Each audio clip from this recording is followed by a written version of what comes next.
Pierre.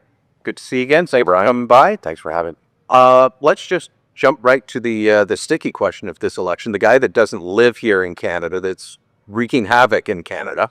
Let's say April 28th comes, the voters put their faith in you and your conservative team across the country. How do you handle Donald Trump, and how is your way of handling him different than Mark Carney? Do you call him right away? Do you start a negotiation? What do you do?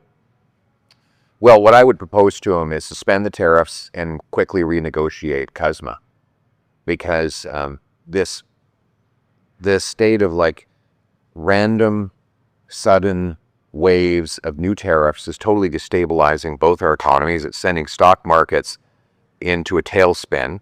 And I would say to him, look, it's not in your interest to have this insanity. You think that the current arrangement is unfair. Well, let's negotiate a solution that ends the tariffs, protects our sovereignty, in exchange for which what we can offer is a much stronger Canadian military to carry our weight on the continent. Now, will he accept that? I don't know.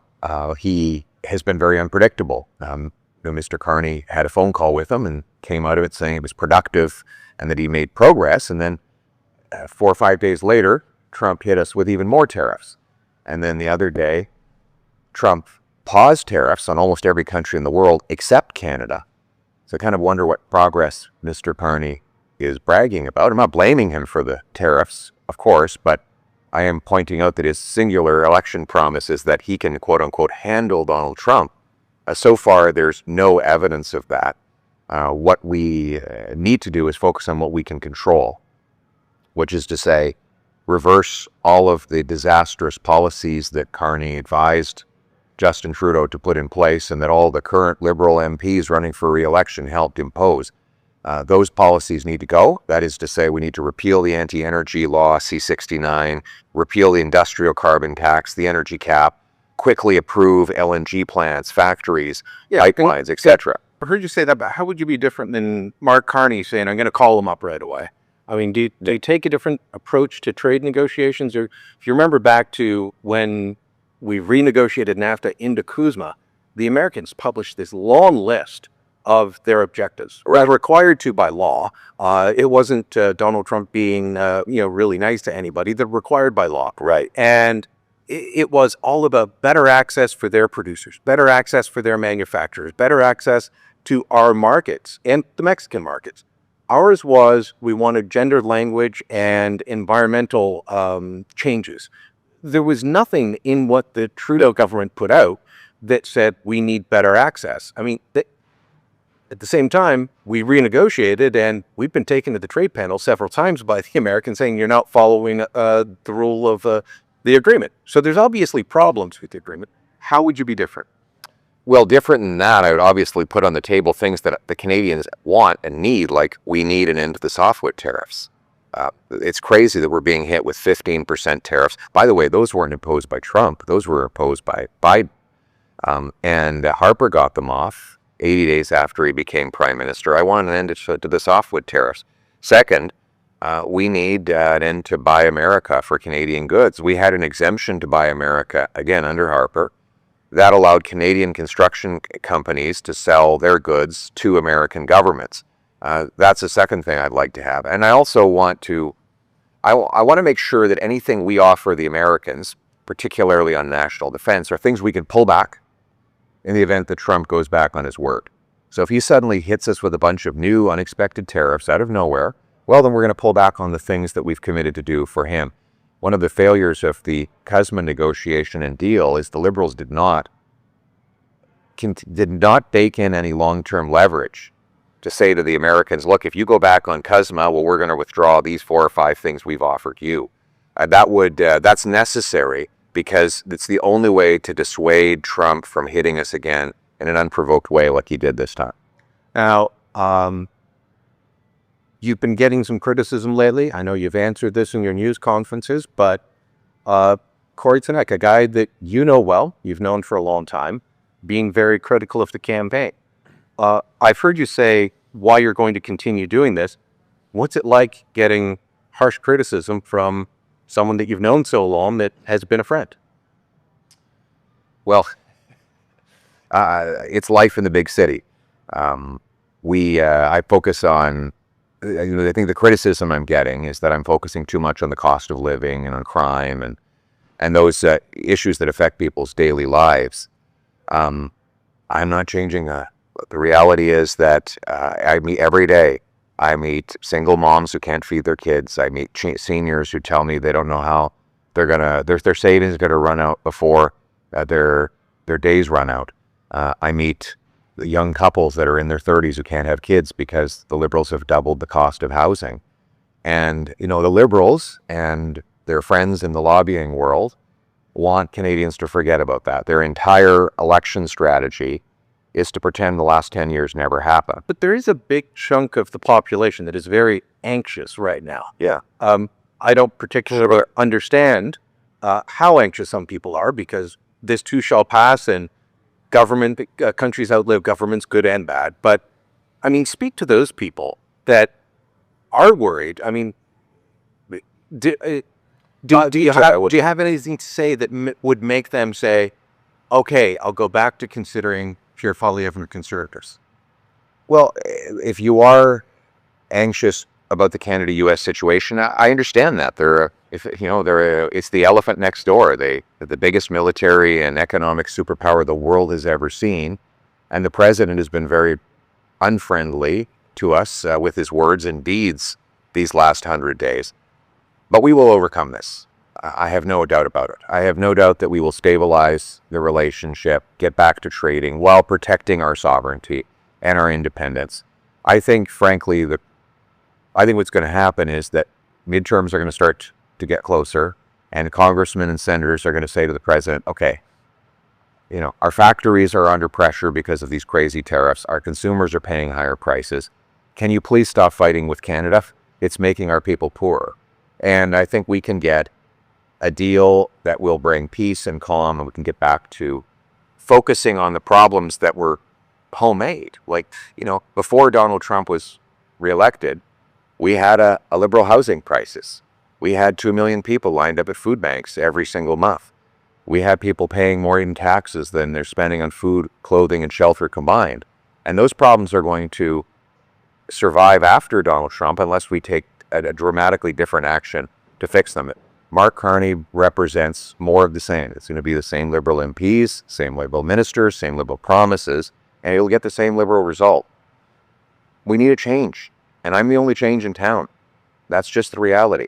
If you want to lower the tax burden, unleash our resources, greenlight home building so our youth can afford a place to live, lock up the criminals to bring home safety, you got one option in this election, and it's Conservative. The stock market didn't just tank, oil prices tanked. I was speaking with Alberta Premier Danielle Smith the other day at the Canada Strong and Free networking event. Interviewed her on stage, and she told me that the price of oil dropping the way it has, it's gone down. At that point, it's gone down about 15.5% on West Texas Intermediate. Western Canadian Select, which is what we sell at, always at a 15 to 20% discount, had dropped 20% since Donald Trump's Liberation Day. She said that'll cost her a $5 billion deficit is their estimate if it continues. It's going to have huge economic impact on this country, won't it? Very much so, and the fact that we are so dependent on the Americans is the reason why Canadian oil is so much cheaper than American or than the world price. So Western Canada Select is a discount that we get for our product because we can't get it anywhere else in the world. We send some along Trans Mountain, a very small amount, but most of it is to the States. Yes, it's a very small fraction. Even some of the Trans Mountain oil actually does transit down the west coast to California. So it is, Trudeau killed the Northern Gateway pipeline, which would have taken 500,000 barrels from Alberta through BC off to Asia. Mark Carney testified in favor of killing that pipeline. I think you may have quizzed him on that. I did quiz him on it. And the Liberals effectively killed the Energy East pipeline, which would have taken 1 million barrels to New Brunswick from Alberta. Oil that would have displaced Putin's oil in Europe and probably helped defund him. Then they passed C-69, the anti-development law that Carney says he wants to keep in place. And he wants to keep the energy cap and an industrial carbon tax. So when it comes to energy independence, Trudeau and Carney are identical. And the choice in the election, after this lost Liberal decade of keeping our wealth in the ground, is whether you want to give them a fourth term or whether you want a change with a new government that will repeal these anti-energy laws and get our goods to market. Have you noticed that he doesn't really use the words oil, gas, Pipelines? Yes. So he talks about conventional energy and energy infrastructure. When I look at the investments that he made as chair and vice chair of Brookfield Asset Management over the last bunch of years, I quite frankly think that his plan is not to increase Canadian conventional energy, as he calls it, but to make us a green energy superpower. I don't know, with hydrogen or hydro. Those are the same promises that Liberals made for a whole decade. Remember, we were going to be selling boatloads of hydrogen off to Europe instead of natural gas. How many shipments of Canadian hydrogen are being sold to Germany after all these years of these promises? You know, billions, tens of billions of dollars of subsidies to supposedly invent these industries from scratch, paid for by taxpayers. And what is the result after a decade of the Liberals in power? $500 billion investment is left to the South. We're more dependent on the Americans than ever before. We've had the worst growth in the G7. This Liberal experiment has failed. And Mark Carney will not change it. He fundamentally agrees with everything Trudeau did. He advised him to do it. And he will keep doing it if he gets the chance. If you want a change, to unleash our resources, there's only one party that will do it, and it's the Conservatives. I got an email from a reader the other day saying to me that he fully supports it and has for a while, but he's on a Facebook group that is filled with seniors in his community. And he said one of the reasons that he keeps reading as he tries to convince them on why to vote for you instead of Carney and the Liberals is that they say, but he'll cut our pensions. He's going to cut our OAS. He's going to cut our CPP. He's going to cut our GIC. That's a total lie. We're going to protect OAS, GIS, and the CPP, keep the age of retirement at 65. We've also said we'll allow working seniors who choose to keep a job to earn $34,000 tax-free. That's $10,000 more than right now, which is reduces the penalties that exist for seniors who go into the workforce. We're also going to allow seniors who choose to keep their RSPs growing, to do that for another 2 years. You announced that recently, and that was in response to the... Actually, it was prescient. We announced it even before that, but then the stock market thing happened, and I said, this will work out very well, because it gives seniors the extra couple of years. Because I remember the Harper government doing something similar to that in 2008, 2009, saying, look, you don't have to withdraw down on your retirement savings. Well, you have some time for the stock market to recover. That's right. So that you're not, hit with, I forget how bad it was back then, but we survived. That's right, 20 or 30%. So at the time the markets crashed way back then, and we didn't want to force seniors to withdraw with those losses. They let them to keep it longer. They recover their losses, and that's what I'm saying now. But even beyond that, I think that those seniors who decide, because they're saying, I'm in great health, I'm going to be around for a long time, I want to grow my nest egg tax-free a little longer, great, we'll have another 2 years to do it. Okay. In terms of perceptions of it, one of the other things that I hear from folks in that boomer demographic, older demographic, is he's mean. I don't like him. See, you're smiling. Have I ever been mean to you? No, and this is what I say. That's not the guy I've known for the last 20 years. I said, this is a guy that laughs more than he frowns. So, talk about your personality, but loosen up a little bit here. Be like, come on.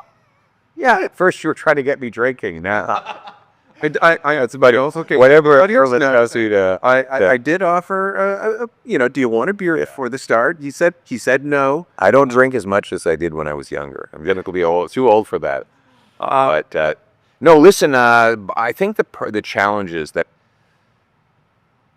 I do get upset with the way that politicians have ruined people's lives. It upsets me when I meet someone who can't afford a home because of political decisions, or, a small business owner. I feel very frustrated by the damage that this Liberal government, but other politicians, have done to the people who actually do the work in this country. And I think sometimes that frustration comes across as aggressive. But it actually, what I think I need to make people understand is that it comes from a place of care for the people that I'm fighting for. And I think I need to put more emphasis on the things I'm fighting for rather than the bad decisions that I'm fighting against. And so that's one of the challenges to communicate. Lead with empathy. I mean, it just tell people why you're doing it. What you're fighting for. And what I'm fighting for is just to bring back the promise the country had that I got when I was a kid. You can work hard, you get a great life. And that's what it was in Canada before the Liberals were in power. When I first met you as a young whippersnapper trying to get elected the first time, you're what, 23, 24? I think you were doing this because, well, you were into politics and it's like, this would be a cool job. That's not why people run to be prime minister.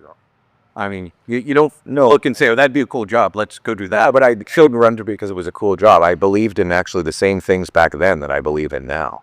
And what drives you to say, I want to be the guy, I want to be the person leading the country? That's what makes me want to get up in the morning. Well, it's like I'm saying, I was given a great opportunity in this country. I came from very, very humble beginnings. I started off the adopted son of 2 school teachers and was able to make it to this place. My wife came here as a refugee from Venezuela, and look how far she's come. There's nowhere else where this story is possible. That was the promise the country made all of us, but that promise is broken right now. Young people don't feel that way. You walk around the streets and you meet the youth. They say, I'm giving it everything I have. I'm not getting anywhere. I don't see any hope of ever owning a home or having kids. Many are considering just leaving the country for better opportunities elsewhere. On the other end of the age spectrum, I meet seniors who are worried they're going to be evicted from their apartment because rent's going up so much. And I just see our economy so weak that it's not going to give my kids the opportunity that existed when I was 20, 25. So I want to bring back that promise. And I know how to do it. I know if we get back to the basics, the common sense ideas that used to guide the country, that we can bring back the promise for everybody. And that's why I'm running. You mentioned your wife Anna, her coming here as a refugee. My parents came here as immigrants, 1968, and back then it took about 5 years for new immigrants to catch up to the Canadian standard of living. My understanding, it is much longer now. Within 5 years, they'd saved up to buy a house. Mm-hmm. You can't do that though. My oldest son left Ottawa a couple of years ago to move to New Brunswick. Why? Better opportunities in terms of hopefully one day being able to buy a house. Kids are leaving places like Ontario, not just Toronto, where everything is expensive and young families are just saying, let's pack it in and move elsewhere. People are leaving mid-sized cities like Ottawa and saying it's too much. I've asked you already to speak to the older voters. Speak to those younger ones that just don't feel like there is that hope of being able to buy a house.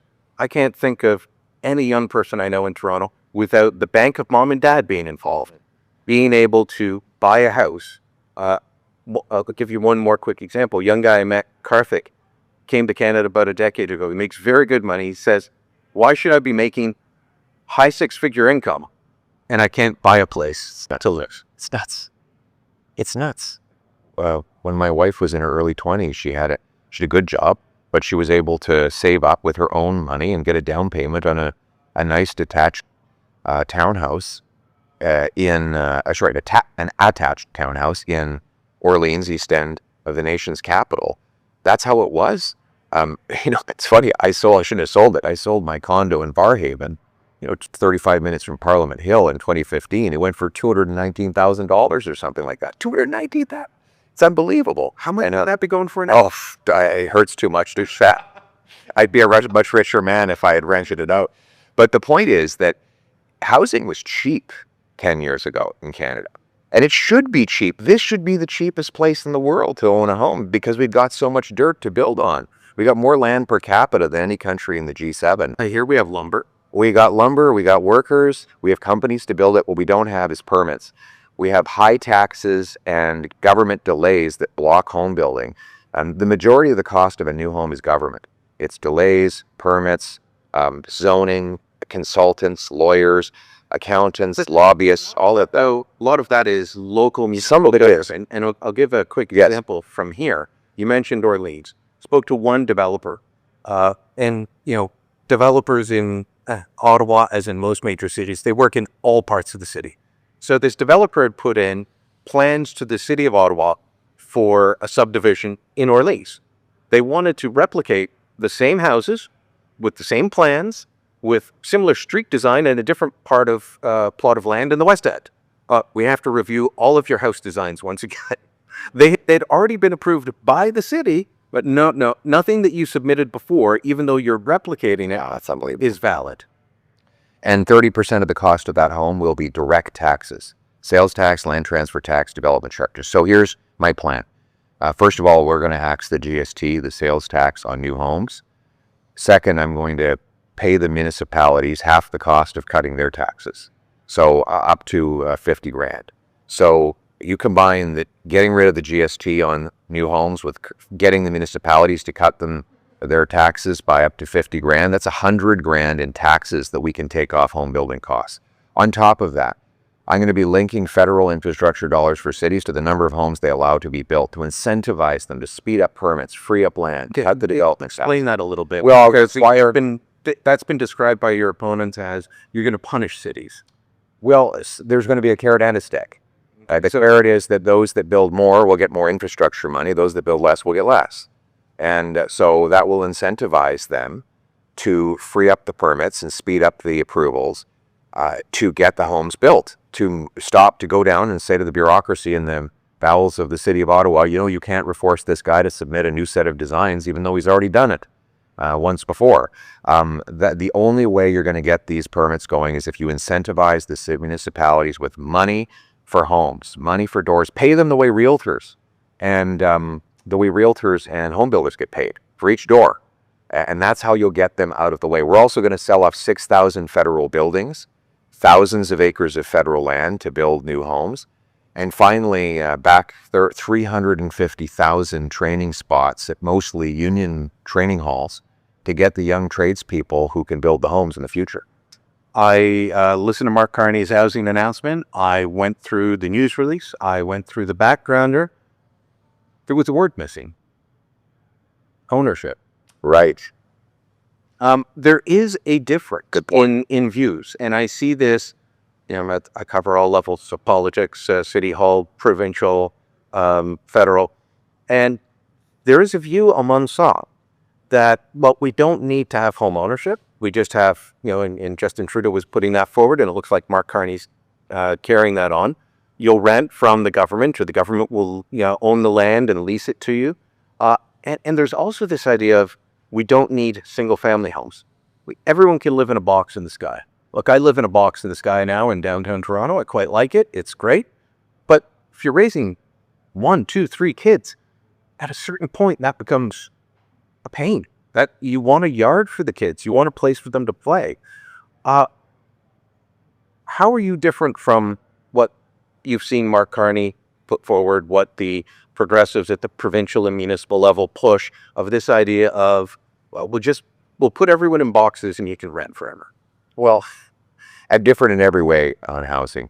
Carney wants to continue along with the same policies that Justin Trudeau brought in that doubled housing costs. Look at the result. The results speak for themselves. They promised government was going to get, quote unquote, back into the business of housing in 2017. It's now been 8 years. And what has happened? The cost of everything has doubled. Rent has doubled, mortgage payments has doubled, and the needed down payment for a home, they've all doubled. We have the most expensive real estate in the world after a decade of the Liberals. by continuing with the same policy, you're going to get the same result. You vote the same, you get the same.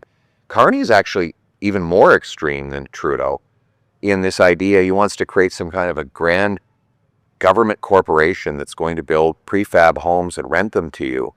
And no one will ever be able to own a house under that model. How do you build up equity for your retirement? How do you build up your biggest asset when you're a permanent renter?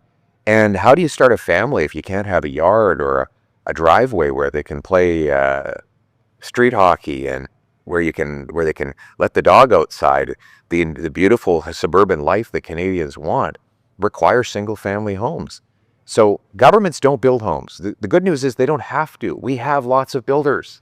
We have lots of land. What we need is the government to get out of the way, get the taxes and the red tape off so that they can build. I forget the name that he gave to the new group, but it's basically creating a new bureaucracy. Yeah. Because the old bureaucracy that is in charge of this, Canada Mortgage and Housing, isn't doing a very good job. So he's going to give it a new name. That bureaucracy isn't good enough, so let's have a different bureaucracy. That's right, and that's what they're going to build, is bureaucracy. We don't need to build more bureaucracy. We actually need to build more homes, and we can do that. We will. Why is it that housing in the United States, where they have 8 times the people housed on a smaller land mass, is 25 to 45% cheaper than it is here in Canada? Why is it that you can buy a house for half the cost in the American side of Niagara than on the Canadian side? The answer is that you can get things built there, and you don't get taxed through the nose for doing it. We need to do the same. That's what we used to do in Canada. That's why housing was always cheap in this country, and we will make it affordable again. I just get depressed when I look at what's for sale in my building, and I say, I could actually buy a mansion in Texas or a castle in Scotland. Literally. Then it is cheaper to buy a castle in Sweden or Scotland than it is to buy a single-family home in Kitchener today. That's utterly mind-boggling. In terms of... But it's not going to change if we re-elect the Liberals. They will be exactly the same policy. We need a change. The Liberals have put forward that they're big on affordability because they brought in dental care, they're starting pharmacare, and childcare, all of which they say you will cut. Again, I think they just claim that you'll cut everything. But on childcare, when you've got young kids, that can be a big expense. Sure, you want to be able to buy a house, but what about the kids if you have to go to work? That's exactly right. And ironically, the number of families without childcare has actually grown since the Liberals made this promise. The number of spaces has actually shrunk. And the reason is that they've imposed so much bureaucracy on the providers. They want to limit private sector providers. They want to limit it to 9 to 5 so you don't help the shift worker and the weekend worker. They want to exclude home-based daycares. And so by excluding all these options and by putting so much of the money into bureaucracy, the good intention of affordable childcare has not played out for enough families. So what we're saying is, sure, keep the childcare program, but provide the freedom and flexibility to provinces, providers, and parents to choose the type of childcare they want, whether it's private or public, whether it's home-based or institutional-based. All of those decisions should be left to the freedom of parents, providers, and provinces so that we can help more kids and our money goes further. Well, I used to work morning radio. There was a single parent that I worked with. He had to drop his kids off. Morning radio, you start at 4:30, 5 o'clock. Yes, that's right. In the morning. You'd have to drop his kids off on the way in. There was, thankfully, a child care center that was there for shift workers. Wow. But only one in all of Ottawa. Jeez. Does a kid wake up at that time? Yes. Must have been a really grouchy kid at 4 in the morning. Well, I'd be really grouchy. 4 in the morning was why I don't do morning radio anymore. So you would keep the program in place, but you would alter how the provinces... I'll just give all the freedom. The provinces can support more options, support community-based, home-based, and other flexible options that serve more parents and have less government restraints. Because it's about parents, not politicians. We were promised a new era of federal-provincial cooperation by the last government. I don't know what Mark Carney will be like on that issue, but instead what we've had is about fractured national unity. I'm not sure if you saw the Angus Reid poll that came out recently on would you vote to make your province independent? Mark Carney Liberals win. 30% in Alberta said yes. 30% in Quebec said yes. 33% in Saskatchewan said yes. So there is a real sense in this country. I go to Western Canada a lot. There's a lot of anger about the way that they feel they have either been neglected in the agriculture side or oppressed on the side of resource industries. You go to Quebec, looks like the Parti Québécois could be in power in that province again. What would your approach to national unity and working with provinces be? Oh, we've been too divided for too long. After this lost Liberal decade, the government has attacked Western Canadian industries like oil and gas. They've over-centralized power. They've deliberately tried to turn one region against another in order to exploit divisions to their political advantage. I want to unite Canadians again. You know, there were 10 years ago, there were no separatist movements. The Bloc Québécois and the PQ in Quebec had been wiped off the map. No one in Saskatchewan and Alberta were talking about separation. It wasn't even on the radar. If you had mentioned it back then, people would think you look at you like you had three heads. It was very small rum, very small, but openly. It shouldn't be. We need to bring our people back together, unite the country. We need to have a small federal government that allows more independence and autonomy for our provinces and maximizes the freedom of our people, unleash all of our industries so that people feel a stake in the economy again. And then, by the way, unite the country around our symbols again. You know, Liberals bashed our symbols, our history, our nation's founder, and then they wonder why there's divisions. Well, the glue that held us together was national pride. I want to bring that back by upholding our symbols, rebuilding statues, putting our heroes back in the. In Picton, Ontario, there was a statue of Sir John A. Macdonald standing as a lawyer. That's where he started his first law practice. Okay. And standing next to a witness box, and you could go and stand in the witness box and get your picture taken with Sir John A. It's great fun. They took that out. They took out a statue in Victoria. They tore it down in Montreal. Terrible. And now we're being told, you know, we've gone from we're a horrible country. We need to do all these things. You were never saying that, but the folks that were are now saying elbows up, and we're the greatest country on earth. It was a bit of whiplash-inducing. It is. In terms of how quickly that happened. It's amazing how quickly they can reverse themselves on these things. But listen, we've got to unite around our history. Be proud of what we have here. There's a reason why so many people want to come to Canada. It's because we have a great history and a great future. So let's unite again. You have been campaigning with your kids. I saw you making a pizza with Cruz. I believe he got the job and you were fired. It almost dropped on the ground. I almost lost the pizza. What's it been like campaigning with the kids?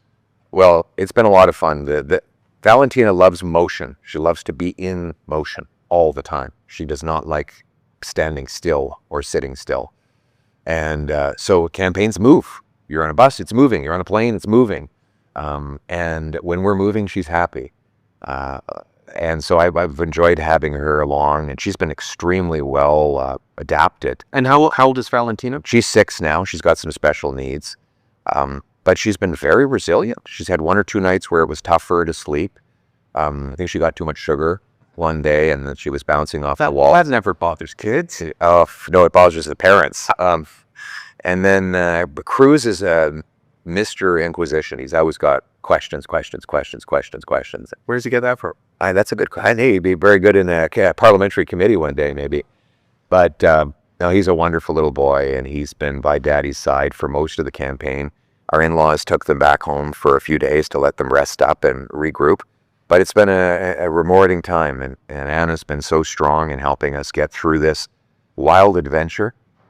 But we're very blessed as a family to get to do this. You know, it's got to help you because people think that travel is glamorous, and it is until you do it. And yeah, I've stayed in all the cheapest hotels in Canada, all the motels and along the highways and byways of small town Canada. I've been in them, and but it's fun. You know, I don't complain. This is Stephen Harper used to say, as soon as you complain, you're voters will relieve you of your complaints. So I'm not here whining. I enjoy it. When I used to be on the campaign trail, I stayed at some very bad, cheap hotels with Stephen Harper when he was leading the Conservatives, and with the Liberal leaders on there. You just end up where you end up, and sometimes that's the best thing going. So, in terms of what are you doing for relaxation, for focus? I mean, people have said to me many times over the last while, "Wow, did Pierre Poilievre just get jacked?" Of course, the wackos online saying you're wearing girdles and fake muscles and all this. And I say, no. I used to run into Pierre at Tony Greco's gym, and you obviously kept going, and I stopped. Tony told me he saw you a little while ago. So what are you doing to relax, to focus, to stay in shape? Are you able to get exercise? I'm not getting as much as I'd like. I try to bang out some push-ups in the morning, maybe a little bit of body weight squats. I did get into the gym yesterday for literally like 10 minutes, just like hit every body part for 1 minute and then leave. It's been tough on the campaign trail. I did keep it up during the parliamentary session before and the lead up to the campaign, but since the writ has been dropped, we get to the hotel so late and we leave so early that there's just no time to do it. But, I'm trying to get in 2-3 workouts a week so I keep my sanity and health. And it's been great to have Anna along with me. She's a great sounding board. And, if you have a bad day or a bad moment, I go to Anna and she can put it in context and get me through it. So I think having Anna has been the number one help to my mental sanity throughout this adventure. Well, what she can tell you about how things are looking, I know a lot of people are saying, well, the polls are what they are, and so therefore it's over. Are they getting you down? Are you, Listen, it's going to come down to whether people want to change. If people want to keep going, if they think the Liberals have done a good job on housing and crime and cost of living, and they want a fourth term, well, then they'll get a fourth term of that. If they think it's time for a change, then I think we've got a good shot. We've got a great platform.